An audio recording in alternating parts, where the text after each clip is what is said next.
إن الحمد لله نحمده ونستعينه ونستغفره ونعوذ بالله من شرور أنفسنا ومن سيئات أعمالنا من يهده الله فلا مضل له ومن يضلله فلا هادي له وأشهد أن لا إله إلا الله وحده لا شريك له وأشهد أن محمدا عبده ورسوله أما بعد فأعوذ بالله من الشيطان الرجيم يا أيها الذين آمنوا اتقوا الله حق تقاته ولا تموتن إلا وأنتم مسلمون يا أيها الناس اتقوا ربكم الذي خلقكم من نفس واحدة وخلق منها زوجها وبث منهما رجالا كثيرا ونساء واتقوا الله الذي تساءلون به والأرحام إن الله كان عليكم رقيبا يا أيها الذين آمنوا اتقوا الله وقولوا قولا سديدا يصلح لكم أعمالكم ويغفر لكم ذنوبكم ومن يطع الله ورسوله فقد فاز فوزا عظيما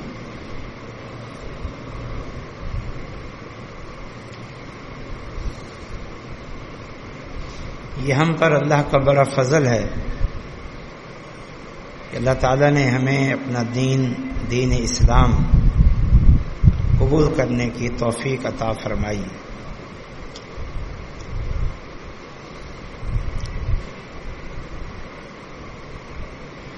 اصل کام اب اس پر عمل کرنے کا ہے.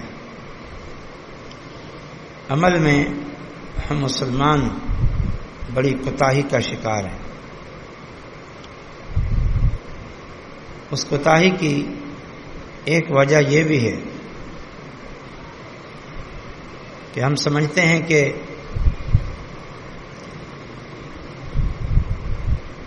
یہ جو دین ہے دنیاوی اعتبار سے نعوذ باللہ ہمارے لیے اس میں کچھ بھی نہیں.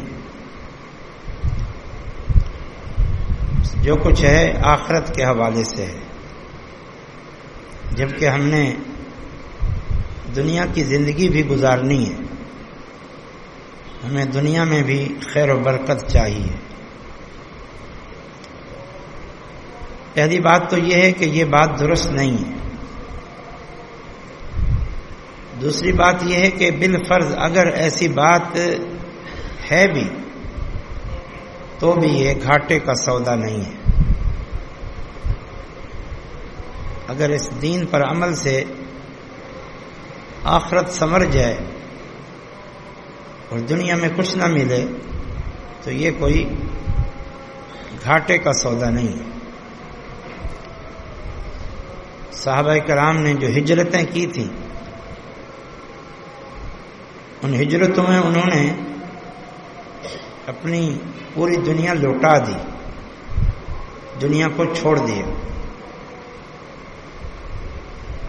اس وقت جو لوگ اسلام لاتے تھے وہ دنیا اور سب کچھ چھوڑ کے آتے تھے. صرف اور صرف انہیں اللہ رسول کی محبت اور آخرت کی کامیابی اور نجات چاہیے ہوتی تھی. اور اللہ تعالیٰ نے ان لوگوں کی قرآن میں تعریفیں کی ہیں. تو یہ بھی کوئی گھاٹے کا سودا نہیں, یہ سراسر نفع کا سودا ہے. لیکن جیسا کہ میں نے کہا کہ یہ بات غلط ہے کہ دینداری میں, تقوی میں, دین پر عمل کرنے میں دنیا نہیں ہے, دنیا کا کوئی فائدہ نہیں. یہ بات بھی غلط ہے. اس کچھ آیات آج کے خطبے میں آپ کے سامنے عرض کرنی ہے جن میں اللہ تعالیٰ نے یہ بیان فرمایا ہے مختلف انداز سے, مختلف الفاظ سے کہ یہ جو دین ہے اس دین پر عمل یہ دنیاوی خیر و برکت کا بھی سامان ہے، اس سے دنیاوی خیر اور برکات بھی حاصل ہوتی ہیں۔ دین پر عمل سے انسان دنیاوی گھاٹے اور نقصان کا شکار نہیں ہوتا۔ آئیے ہم ان آیات کو بڑے اختصار کے ساتھ آپ کے سامنے عرض کرتے ہیں۔ اللہ تعالیٰ کا ارشاد ہے، الیوم اکملت لکم دینکم واتممت علیکم نعمتی ورضیت لکم الاسلام دینا۔ یہ آیت آپ سنتے رہتے ہیں، اس کا ترجمہ یہ ہے کہ اللہ تعالیٰ نے حجۃ الوداع کے موقع پر یہ آیت اتاری اور فرمایا اور خبر دی، میں نے دین مکمل کر دیے ہے، اپنی نعمت مکمل کر دی ہے اور تمہارے لیے دین اسلام کو چن لیا ہے۔ یہ لفظ اتممت علیکم نعمتی، اس پہ غور کریں۔ اللہ تعالیٰ نے اس دین کو اپنی نعمت قرار دی ہے، یہ تو اللہ کی نعمت ہے۔ تو مسلمان کہے کہ یہ ہمارے لیے زحمت ہے، یہ ہمارے لیے نعوذ باللہ مصیبت ہے، یہ دین ہمارے لیے درد سر ہے، تو خود سوچے کہ پھر وہ کہاں کھڑا ہے۔ اللہ تو کہے میں نے اس دین کو تمہارے لیے نعمت بنایا ہے، تو یہ دین ہم پر اللہ کا انعام ہے، اللہ کی نعمت۔ دوسری آیت، لقد من اللہ علی المؤمنین اذ بعث فیہم رسولا من انفسہم یتلو علیہم آیاتہ ویزکیہم ویعلمہم الکتاب والحکمہ وإن كانوا من قبل لفی ضلال مبین۔ یہ آیت بھی آپ سنتے رہتے ہیں کثرت سے۔ اس کا ترجمہ یہ ہے کہ تحقیق اللہ نے مومنوں پر بڑا انعام اور احسان کیا کہ ان کے اندر ایک رسول بھیج دیا جو ان پر اللہ کی آیات کی تلاوت فرماتا ہے، جو ان کا تزکیہ فرماتا ہے، جو انہیں کتاب اور سنت کی تعلیم دیتا ہے، کیونکہ یہ لوگ اس سے پہلے کھلی گمراہی میں تھے۔ اب یہاں بہت ساری باتیں قابل غور ہیں۔ پہلی بات، اللہ نے نبی محمد صلی اللہ علیہ وسلم کو انسانوں کے لیے ان کی بعثت اور رسالت کو اپنا احسان عظیم قرار دیا۔ دوسری بات یہ کہ محمد صلی اللہ علیہ وسلم لوگوں کا تزکیہ کرتے تھے، یعنی ان کو معاشرتی آداب سکھاتے تھے، جو معاشرتی خرابیاں تھیں ان سے لوگوں کو روکتے تھے۔ تو اللہ تو اپنے پیغمبر کو اپنا انعام قرار دے، اور انہیں فرمایا کہ ان کی یہ ذمہ داری ہے کہ وہ لوگوں کا تزکیہ کریں، جو برائیاں اور فسق و فجور اور معاشرتی خرابیاں ہیں ان سے ان کو بچائیں اور ایک بہترین پاک اور عمدہ معاشرہ قائم کریں۔ آپ اس رسول کی تعلیم کو زحمت سمجھیں، آپ اس پاکیزہ معاشرے کو اپنے لیے مصیبت اور زحمت سمجھیں۔ یہ کہاں کا ایمان؟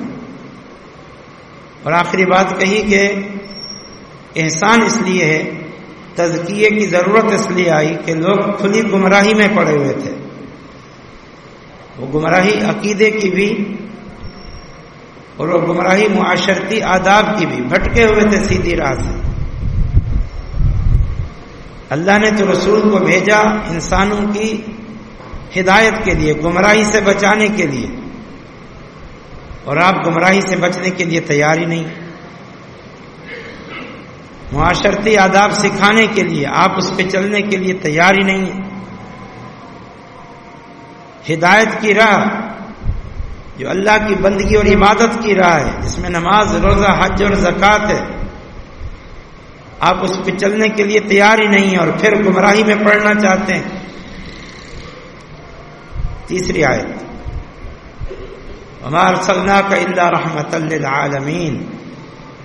اللہ تعالیٰ فرماتا ہے کہ اے نبی صلی اللہ علیہ وسلم، ہم نے آپ کو نہیں بھیجا لوگوں کے لیے مگر رحمت بنا کر۔ محمد صلی اللہ علیہ وسلم رحمت بن کر آئے، اور ان کا رحمت بننا یہی ہے کہ لوگ شرک اور کفر میں تھے، فسق و فجور میں تھے، آخرت بھی برباد، دنیا بھی برباد، دنیا کا امن سکون بھی خراب۔ اللہ نے اپنے رسول کو رحمت بنا کے بھیجا، ان کو جنت کی راہ پہ بھی لگایا اور معاشرتی امن و سکون اور راحت کی راہ پہ بھی لگایا۔ جس رسول کو اللہ کہے رحمت، آج کا مسلمان کہے نعوذ باللہ وہ زحمت ہے ہمارے لیے، کس مصیبت میں ڈال گئے ہمیں۔ کون یہ سردیوں کی نمازیں پڑھے، کون گرمیوں کی نمازیں پڑھے، کون گرمیوں کے روزے رکھے، اور ایک نہیں دو نہیں 5 نمازیں گلے میں ڈال دی نعوذ باللہ ہمارے لیے۔ یہ کھاؤ یہ نہ کھاؤ، یہ پہنو یہ نہ پہنو، یہ کرو یہ نہ کرو۔ اللہ نے تو فرمایا ہمارا رسول رحمت ہے تمہارے لیے۔ اس رسول کی تعلیم کو زحمت سمجھو، اور زبان سے اگر نہ کہو اس رسول کو ہی نعوذ باللہ اپنے لیے مصیبت اور زحمت سمجھتے ہو۔ ایک اور مقام اللہ تعالیٰ کا ارشاد، لقد جاءکم رسول من انفسکم عزیز علیہ ما عنتم حریص علیکم بالمؤمنین رؤوف الرحیم۔ لوگوں تمہارے پاس تمہیں میں سے ایک رسول آ گیا ہے، عزیز علیہ ما عنتم۔ 3 باتیں اللہ نے رسول کے بارے میں فرمائی۔ عزیز علیہ ما عنتم، اس رسول کا تمہارے ساتھ تعلق یہ ہے کہ تمہاری تکلیف کی باتیں ان پر گراں گزرتی ہیں، تمہاری تکلیف کی باتیں ان پر گراں گزرتی ہیں۔ حریص علیکم، یہ تمہاری خیر اور بھلائی کا حریص ہے۔ بالمؤمنین رؤوف الرحیم، اور اہل ایمان کے لیے سراپا شفقت اور رحمت ہے، سراپا نرمی ہے۔ جس رسول کی امت کے ساتھ یہ کیفیت ہو کہ امت کی تکلیفیں ان پہ گراں گزریں، امت کی خیر کا حریص، امت کے لیے انتہائی مہربان، انہی کی تعلیم کو ہم سمجھیں زحمت ہے، مصیبت ہے، مشکل ہے، کیسے اس پر عمل کریں۔ وہ سراپا رحمت، آپ کہیں دین مشکل ہے، عمل نہیں ہوتا، وہ آپ کو تکلیفوں سے بچانے آئے اور آپ کہیں نہیں نعوذ باللہ ہمیں تکلیفوں میں ڈال دیا انہوں نے۔ یہ کیسا تعلق باللہ ہے، یہ کیسا اسلام ہے، یہ کیسا مسلمان ہونا ہے۔ اللہ کی رحمتوں اور برکتوں اور مہربانیوں کے ساتھ یہ سلوک، یہ انداز کہ آج مسلمان اسلام پر عمل کرنے کے لیے تیار نہیں۔ ایک اور مقام، یا ایھا النبی انا ارسلناک شاہدا ومبشرا ونذیرا وداعیا الی اللہ باذنہ وسراجا منیرا۔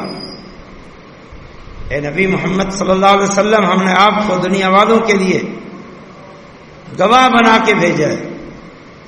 آپ کل قیامت کے دن سابقہ امتوں کے بارے میں بھی گواہی دیں گے اور اس امت کے بارے میں بھی گواہی دیں گے۔ سابقہ امتوں کے بارے میں یہ کہ ان کے نبیوں نے ان تک دین پہنچا دیا تھا، اس امت کے بارے میں یہ کہ اس امت تک بھی میں نے دین پہنچا دیا تھا۔ ومبشرا، خوشخبری دینے والا، ونذیرا، ڈرانے والا۔ وہ تو تمہیں خوشخبری دیتا ہے کہ میرے دین پر عمل کرو گے تمہارے لیے جنت ہے، اللہ کی رحمت ہے، اللہ کی رضا اور خوشنودی ہے۔ تم کہتے ہو وہ زحمت کا نظام چھوڑ کے گئے، پابندیوں کا پیکٹ چھوڑ کے گئے، ہمیں مصیبت ڈال کے گئے۔ وہ تو یہ کہہ کے گئے اس دین پر عمل کرو گے تمہارے لیے خوشخبری ہے، تمہاری دنیا بھی سنورے گی، تمہاری آخرت بھی سنورے گی۔ اور ساتھ میں وہ تو ڈرا کے گئے ہیں کہ دیکھو اس تعلیم پر عمل نہیں کرو گے تو تمہاری دنیا بھی بگڑ جائے گی اور آخرت بھی بگڑ جائے گی۔ وداعیا الی اللہ، وہ تو تمہیں اللہ کی راہ کی طرف بلانے آئے ہیں۔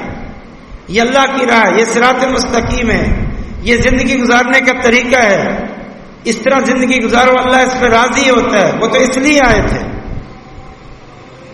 یہ تو صراط مستقیم پہ تمہیں چلانے کے لیے چلا کے گئے، تم اسے بوجھ سمجھتے ہو؟ اللہ کی طرف جاتے ہوئے تمہیں تکلیف ہوتی ہے؟ اللہ کی طرف جاتے ہوئے، اللہ کی رحمتوں کی طرف جاتے ہوئے تکلیف ہوتی ہے؟ کہاں گئی ہماری عقل، کہاں گئی ہماری سمجھ؟ داعی اللہ، اللہ کی طرف بلانے کے لیے آئے، صراط مستقیم پہ چلانے کے لیے آئے، وہ سراج منیرا، اور وہ تو پوری انسانیت کے لیے روشن چراغ بن کر آئے، روشن چراغ، اپنی تعلیمات سے روشنی پھیلائی، اپنے عمل اور کردار سے روشنی پھیلائی، انسانیت کو ضلالت سے نکالا، شیطان کی گمراہی سے نکالا، شیطان کی غلامی سے نکالا، اپنے نفسوں کی غلامی سے نکالا، قوم برادری کی غلامی سے نکالا، اپنے وڈیروں اور بڑوں کی غلامی سے نکالا۔ وہ تو ایک روشن چراغ بن کر آئے تھے، اور تم سمجھتے ہو وہ نعوذ باللہ ہمیں اندھیروں میں چھوڑ کے چلے گئے، تاریکیوں میں چھوڑ کے چلے گئے، پستیوں میں چھوڑ کے چلے گئے، نعوذ باللہ؟ وہ تو روشن چراغ تھے، ہماری رہنمائی کر کے گئے۔ اللہ تعالیٰ نے ان کے بارے میں فرمایا لقد کان لکم فی رسول اللہ اسوۃ حسنہ، تمہارے لیے ہمارے نبی محمد صلی اللہ علیہ وسلم کی زندگی بہترین نمونہ تھے، تو ہم ان کو نمونہ نہ بنائیں اور کہیں کہ نعوذ باللہ ثم نعوذ باللہ اسلامی تعلیمات تو ہمیں اندھیروں میں دھکیل دے گی، پستی میں لے جائے گی۔ جو نجات دہندہ تھے رسول اللہ صلی اللہ علیہ وسلم، جو اللہ کی رحمت تھے، آج ہم انہیں اور ان کی تعلیم کو اپنے لیے زحمت سمجھے بیٹھے۔ ٹھیک ہے، ہم زبان سے نہیں کہتے کہ رسول ہمارے لیے زحمت ہیں، دین ہمارے لیے زحمت ہیں، لیکن دینی تعلیمات کے ساتھ جو ہمارا حشر ہے، دینی احکامات کے ساتھ جو ہمارا سلوک ہے، وہ یہی بتاتا ہے کہ ہم رسول کو بھی زحمت سمجھتے ہیں، رسول کی تعلیم کو بھی اپنے لیے زحمت سمجھتے ہیں۔ دین تو ایک روشن شاہراہ ہے جس پر ہمیں چلنا چاہیے۔ اور آیات سنیے، اللہ تعالیٰ کا ارشاد ہے یا ایھا الذین آمنوا استجیبوا للہ وللرسول اذا دعاکم لما یحییکم،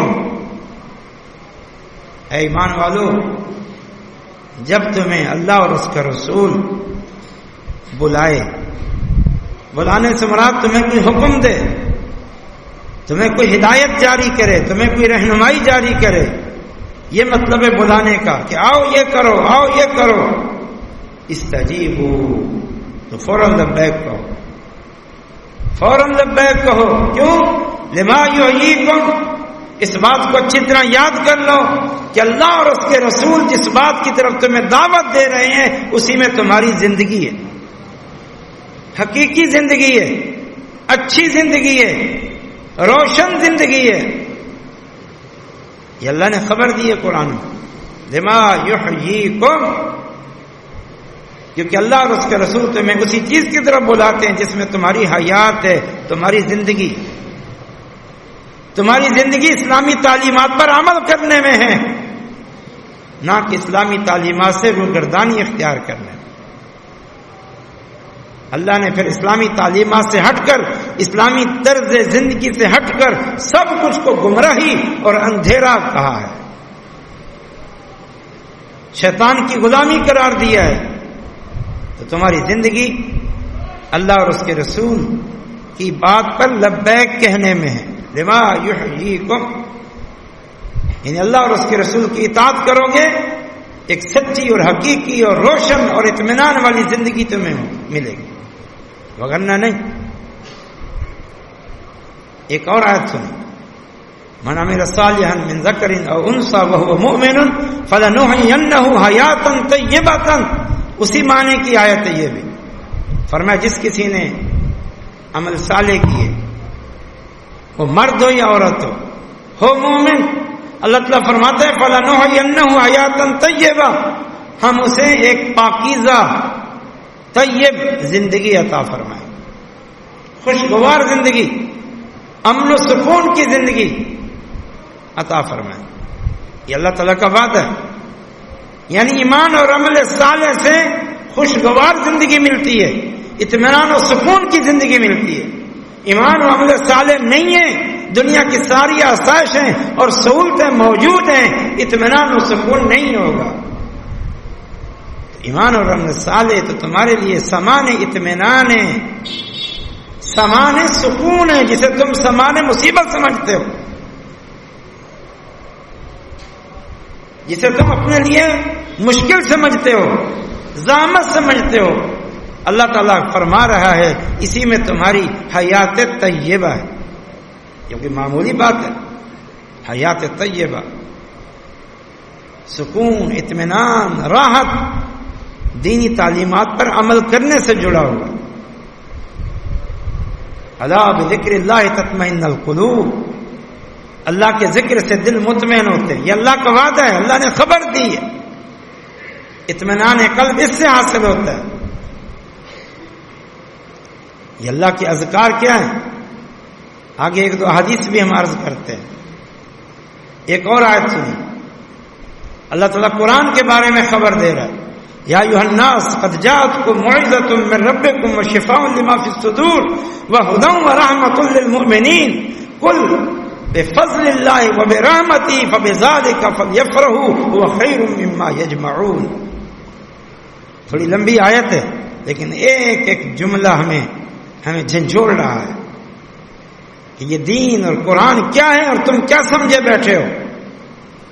فرمایا اللہ تعالیٰ نے یا ایھا الناس، اے انسانو، قد جاءتکم موعظۃ من ربکم، تحقیق آ چکی ہے تمہارے پاس تمہارے رب کی طرف سے موعظت، واعظ و نصیحت.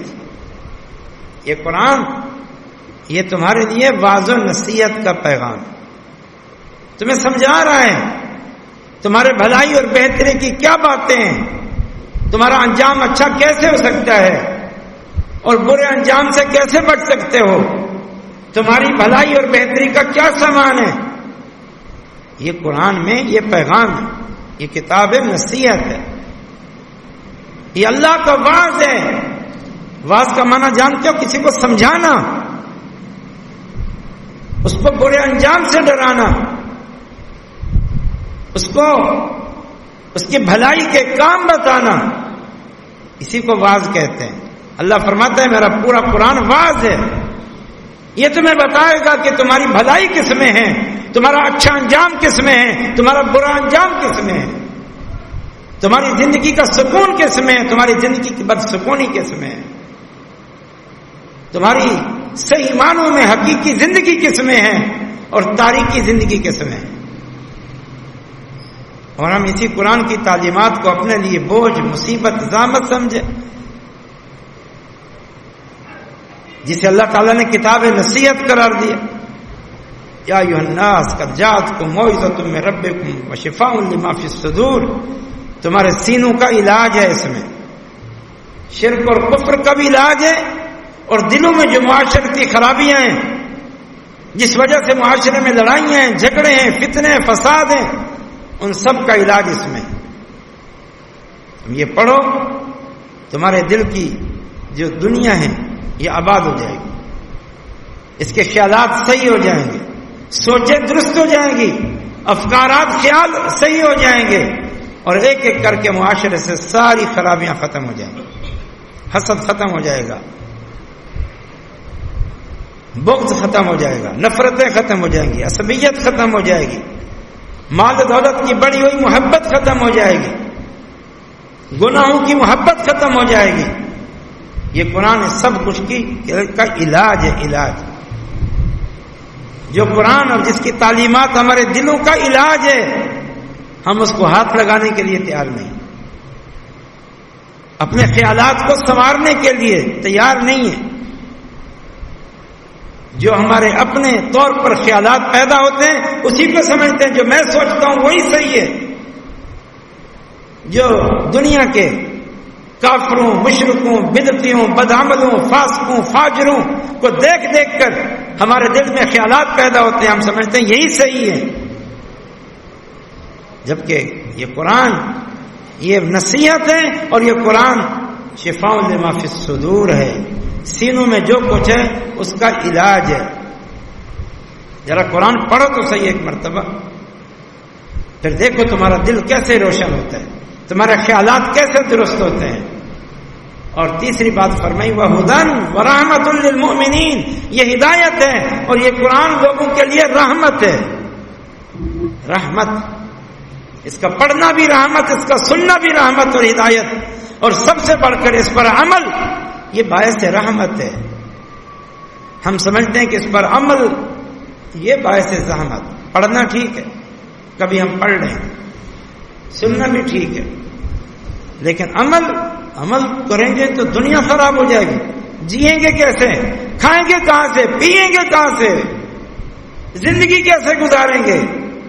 والعیاذ باللہ والعیاذ باللہ. اللہ فرماتے یہ قرآن رحمت ہے. اور اگلا جملہ سنیں، قل بفضل اللہ وبرحمتہ.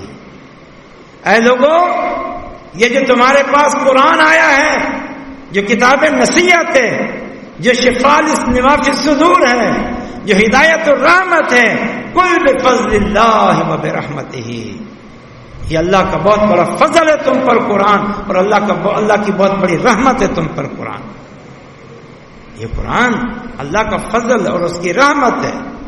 اس کے ذریعے اللہ نے ہمارے عقیدے اور عملوں کی اصلاح کی ہے، ہمیں حیات طیبہ عطا فرمائی ہے، ہمیں رہنے سہنے کا طریقہ اور سلیقہ بتایا ہے،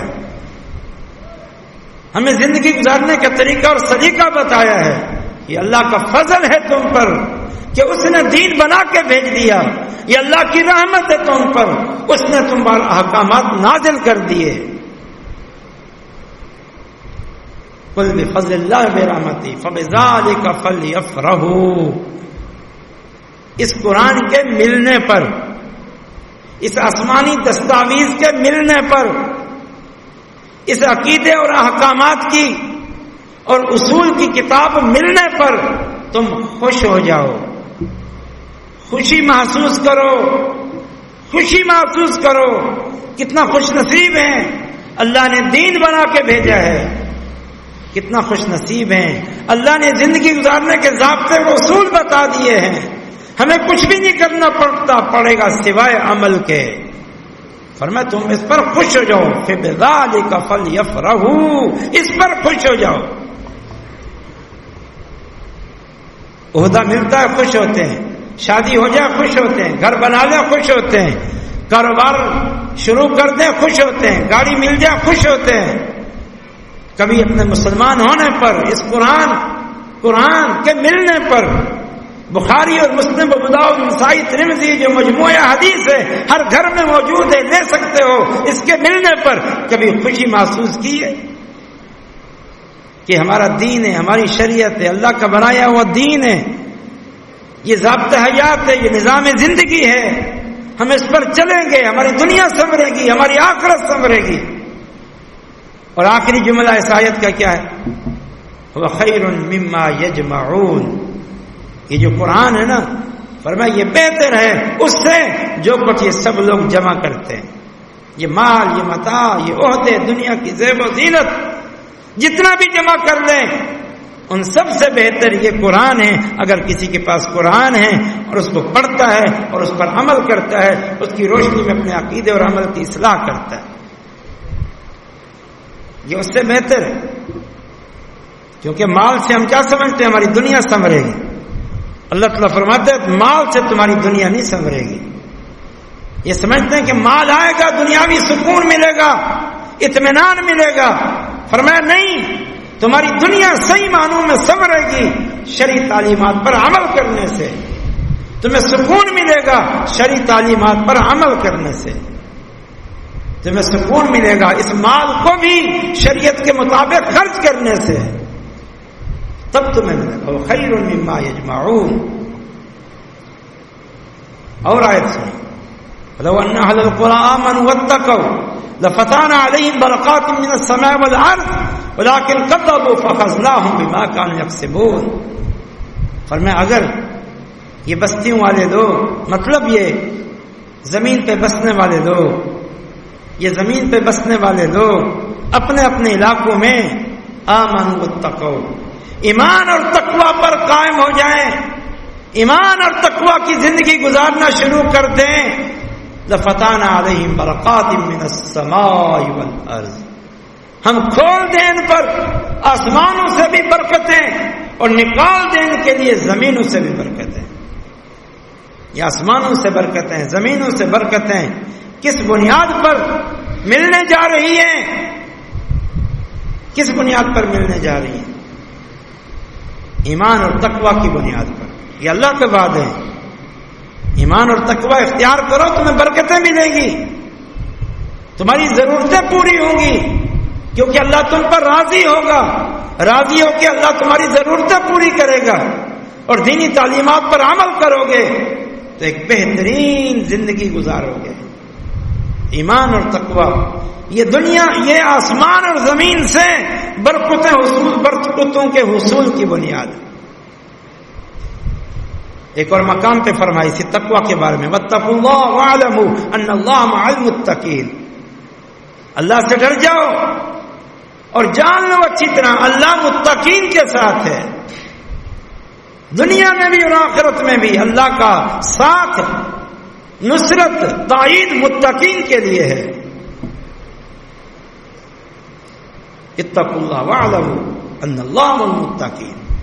اسی سے ملتی جلتی دوسری آیت ہے، ان اللہ مع الذین اتقوا والذین هم محسنون، اللہ تو ان لوگوں کے ساتھ ہے جو تقوی اختیار کرتے ہیں، اللہ تو ان لوگوں کے ساتھ ہے جو نیکوکار ہیں۔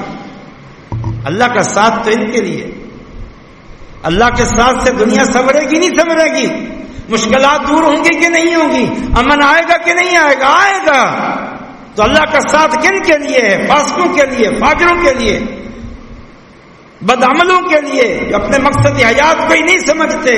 نہیں، ان اللہ مع الذین اتقوا، اللہ کا ساتھ متقین کے لیے ہے، والذین محسنون، جو محسنین ہیں ان کے لیے۔ تو یہ کتنی آیات، ایسے اور بھی بہت ساری آیات۔ وَإِذْ تَعَذَّنَ رَبُّكُمْ لَئِن شَكَرْتُمْ لَأَزِيدَنَّكُمْ وَلَئِن كَفَرْتُمْ إِنَّ عَذَابِي لَشَدِيدٌ۔ اے نبی صلی اللہ علیہ وسلم، تیرے رب کا یہ اعلان ہے، یہ خوشخبری ہے، لئن شکرتم، اگر تم میرے شکر گزار بندے بنو گے، لأزیدنکم، میں تمہیں مزید عطا فرماؤں گا۔ مزید، شکر گزاری سے مزید ملتا ہے۔ تو دنیا کی خیر و برکت چاہیے تو آؤ اللہ کے شکر گزار بندے بنو، زبان سے بھی، اپنے عمل سے بھی۔ زبان سے الحمدللہ، اللہ کا فضل ہے، احسان ہے، کرم ہے، مہربانیاں ہیں، اور عمل سے اس کی نماز پڑھو، روزہ رکھو، حج کرو، زکوٰۃ دو، صلہ رحمی کرو، قرآن کی تلاوت کرو، اذکار کرو، اور گناہوں سے بچو، فسق و فجور سے بچو۔ تو اللہ تعالیٰ فرماتے ہیں لأزیدنکم، میں تمہیں مزید عطا فرماؤں۔ کیا کیا آیات آپ کو سنو، یہ خیر و برکت کا راستہ ہے، اسے زحمت کا راستہ نہ سمجھو۔ رسول اللہ صلی اللہ علیہ وسلم نے فرمایا دنیا کلھا متاع وخیر متاع الدنیا المرأۃ الصالحہ، یہ دنیا ساری کی ساری فائدہ اٹھانے کا سامان ہے، اور سب سے بہترین فائدہ اٹھانے کا سامان نیک بیوی ہے۔ فرمایا جتنا تمہیں دنیاوی اعتبار سے خیر اور برکت، بھلائی اور بہتری اور اچھائی ایک نیک بیوی سے مل سکتی ہے، دنیا کا باقی مال و متاع اور دنیا کی دولت سے تمہیں یہ نہیں مل سکتا۔ نیک بیوی بنیاد کیا ہے؟ نیکی، صالحیت، صالحیت۔ نیک بیوی کروڑوں اربوں پیسوں سے اور دنیا کی ساری نعمتوں سے بڑھ کر ہے، جو سکون، جو اطمینان، جو دنیاوی راحت یہاں سے ملے گا، اس گھرانے کو نصیب ہوگا، اس گھرانے کو نصیب نہیں ہوگا جو دنیاوی اعتبار سے کتنا ترقی یافتہ کیوں نہ ہو۔ کیوں نہیں سمجھتے ہم اس چیز کو؟ رسول اللہ صلی اللہ علیہ وسلم نے فرمایا میری امت کی مدد کی جائے گی بضعفائها، میری امت کی مدد میری امت کے کمزوروں سے کی جاتی ہے۔ اللہ میری امت کے کمزوروں کی وجہ سے میری امت کی مدد فرمائے گا، اور کمزوروں سے پھر کیا مراد ہے؟ فرمایا بدعوتہم وصلاتہم واخلاصہم، ان کی دعاؤں کی وجہ سے، ان کی نمازوں کی وجہ سے، ان کے اخلاص نیت کہ یہ اللہ کے ساتھ مخلص ہیں، یہ اللہ کی رضا کے طالب ہیں، اللہ سے سچی محبت کرتے ہیں، فرمایا اس وجہ سے اللہ تعالیٰ روزی برساتا ہے، بارش برساتا ہے اور دشمنوں کے شر سے ان کو بچاتا ہے۔ آج بھی اگر جو مسلمانوں تمہیں خیر و برکت ملی ہوئی ہے، جو ہمیں امن و سکون ملا ہوا ہے، آزادی کی زندگی گزار رہے ہو، یہ تمہارے مال اور دولت اور قوت اور طاقت کی وجہ سے نہیں، بلکہ یہ تمہارے کمزور لوگوں کی نمازوں کی وجہ سے، یہ ان کے اٹھے ہوئے ہاتھوں کی وجہ سے، یہ ان کے دلوں میں جو موجود اخلاص نیت ہے اس کی وجہ سے ہے۔ یہ دین سراپا خیر و برکت، اسے زحمت نہ سمجھو، اسے مصیبت نہ سمجھو، اسے مشکل نہ سمجھو، اور اس بنیاد پر دین سے روگردانی اختیار نہ کرو۔ اللہ پاک مجھے اور آپ کو اپنے دین کے حوالے سے اس نقطے کو سمجھنے کی توفیق عطا فرمائے۔ اقول قولی ھذا وآخر دعوانا الحمدللہ۔